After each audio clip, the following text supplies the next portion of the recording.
What up, nerds? My name is Leslie Smith. Welcome back to the Nerdy Narrative, where today I have another installment in my author series called Why My Story Matters.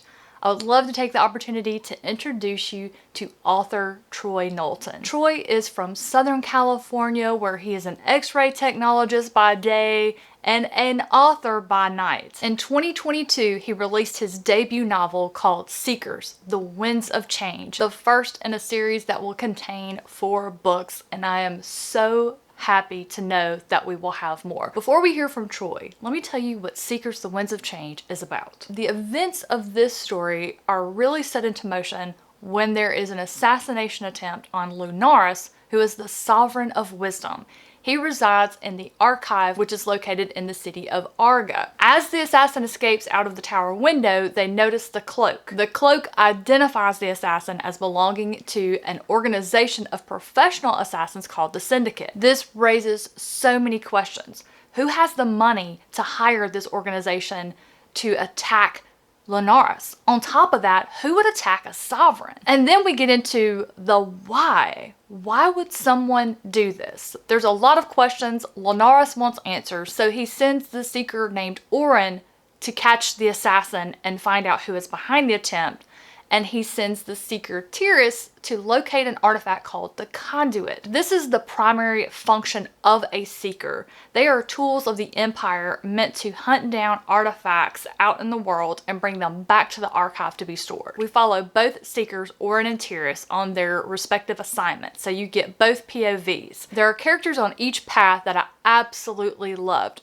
With Tiris, we had the character Squall, who had my heart. That's probably my favorite character of the entire story. On Orin's storyline, we have brothers Leo and Ares Asteris, and I think the Asteris family is probably going to end up being my favorite characters that span over the whole series. That is completely a prediction I've pulled out of my tail, but that's what I'm feeling right now. Both of these characters have someone that asks the question of them very early on in the novel. When you think about your life and your future, what is it that is the most important? And so that question is at the back of their mind throughout their travels, which results in getting to watch these two boys grow and mature throughout the novel. The other element that I really had a good time with, but also didn't have a good time with, were the monsters. They're going to make you uncomfortable, and they're going to make you feel very wary because you know you're going to see them again. If not see the ones you meet in this novel, there were whispers of others that were worse that I know I'm going to see in the next one. I'm waiting for it. Obviously, I love this book, and if I don't stop myself here, I will just keep talking about it. So let's hear from the author himself about his debut novel, Seekers, The Winds of Change. Troy, thank you so much for coming on to the channel today. I'm so happy to have you here to talk about your debut novel, Seekers, The Winds of Change, the first book in a series that's going to have how many books in it? 4. It's going to be a 4-book series. I'm excited. I cannot wait. I'm ready for book 2. But what I have you here today is to ask a question a lot of readers, myself included, love to wonder about once we finish a book that we really enjoy, that we really connected to. And my question for you today regarding this book is, what is it about this story that mattered most to you, that gave birth to this idea for the story, for the series? Was it a character? Was it an event that happened?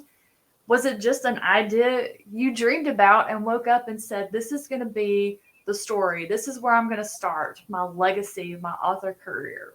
Tell us what it was about it that got it started for you. Well, it's kind of a mixture of those. A lot of it is that I'm just a serial daydreamer ever since I was a little kid.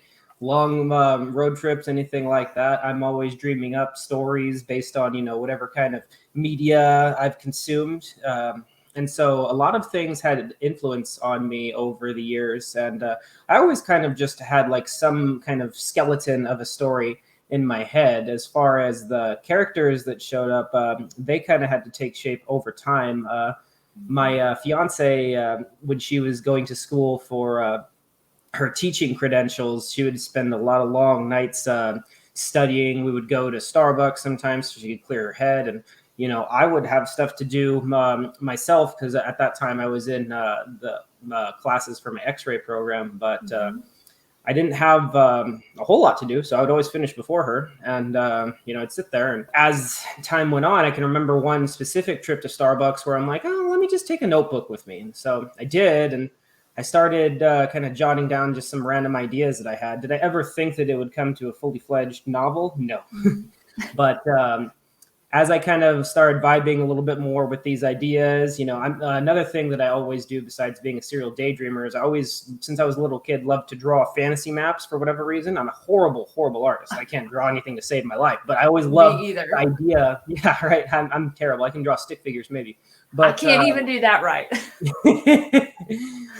But even though the maps were horrible, I still just love the idea of being able to create something, right? Just that kind of, I don't know, catharsis you get, like when you can create something that's your own, that you can shape whatever way you want to. And so I kept drawing fantasy maps, and I kept kind of thinking about ideas, and those kind of two things sort of converged on each other eventually when me and my friends wanted to play Dungeons and Dragons. And I heard of the idea of being a game master or a dungeon master, where you basically control the adventure. And I'm like, ooh, I can totally make a really cool adventure for my friends. When I was very, very small, I thought that I was going to be a movie director until I realized all that entailed.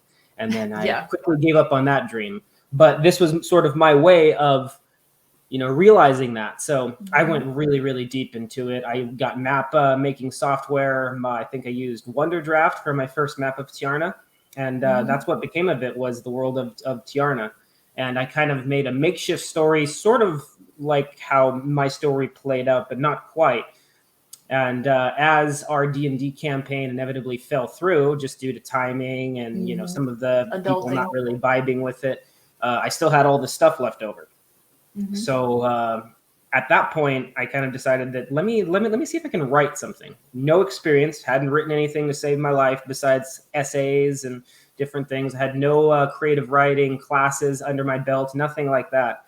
But I just, I got to it and started writing. And the biggest godsend that I had was I was talking about it because, lamenting that, oh gosh, I don't know where to put the commas, where to, indent, all these things. And then one of the coworkers at my hospital, he's like, well, my sister, she has a master's degree in creative writing. And so he put me in touch with her. And she was not only my biggest consultant, she also, funnily enough, is a freelance editor. So she edited my novel. That's awesome. It just worked out. And I remember the whole central themes of the winds of change. I kind of got an epiphany on that as I was walking to work one day. And one of the clinics where I rotate to, it has this big hill on the back side.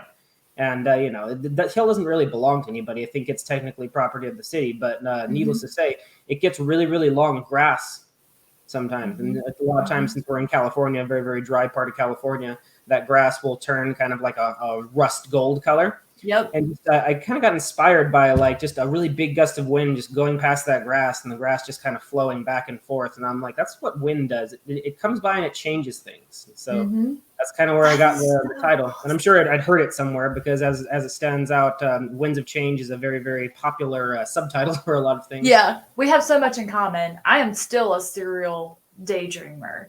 If I'm sitting for a amount of time where my brain's not engaged in something, or sometimes it is, I'm off in la la land. And I use the things that I come in contact with in the day. Like when I go to bed at night, maybe one of the stories I read is still in my mind, and then I imagine myself in the story. Because when you authors write the amazing descriptions where I can visualize myself in the world, I take that outside of time that I'm reading, and I imagine myself there and what may be happening. And if I were to take a part in the story myself, and that's how I fall asleep. I'm daydreaming about myself being in Tiarna, or maybe perhaps looking around the archive. I was so intrigued by the archive. And then what I didn't want to think about were those tunnels.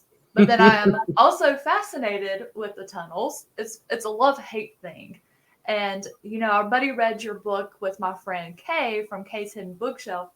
or case hidden shelf, and we're desperately wanting to know what's going to happen with those tunnels and what the sovereigns are plotting. And but guys, if you haven't read this book, you need to pick it up.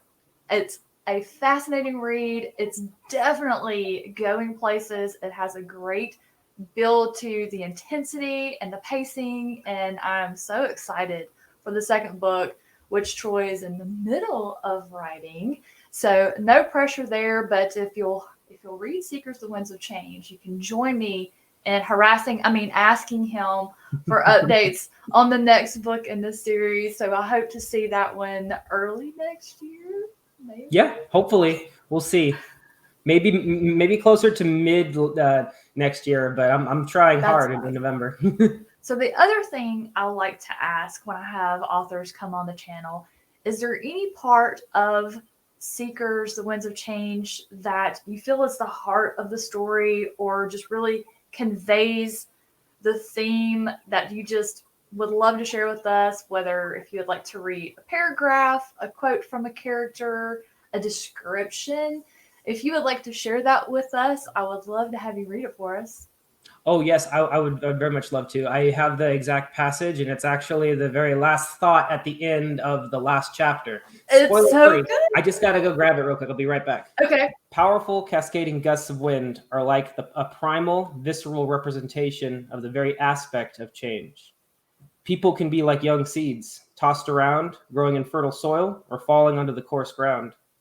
They can also be like old leaves, torn from their branches by the mighty gale and forced to fade away through the passage of time. Wind can separate some limbs that lay together in a pile, twisting them and flinging them off into various directions to distant, unknown ends. Still, wind can also push two leaves together, melding them and sending them off into the sunny horizon of a bright, never-ending spring.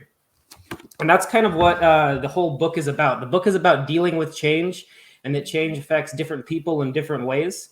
Mm-hmm. It's a YA novel, so when you're, a young adult in that age group, you're going to probably be feeling a lot of that change, just hormones, all that stuff going on. But really, it's an evergreen topic because people don't stop changing when they hit 18.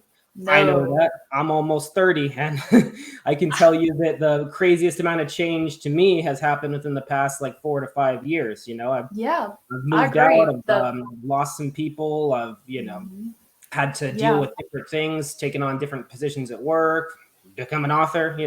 Change doesn't stop. And so learning about that and kind of just talking about dealing with that and some of the different things that goes on, that's kind of the core aspect of the novel. And that's what the main characters go through as the novel progresses. And what they continue to go through in book 2, the change doesn't stop just because the title isn't Winds of Change anymore. I think anybody could pick this book up and get something from it, but just learning, or whether you're relating to a character, or just the fact that it's just an enjoyable, fun fantasy read. It's very intriguing. There's mystery.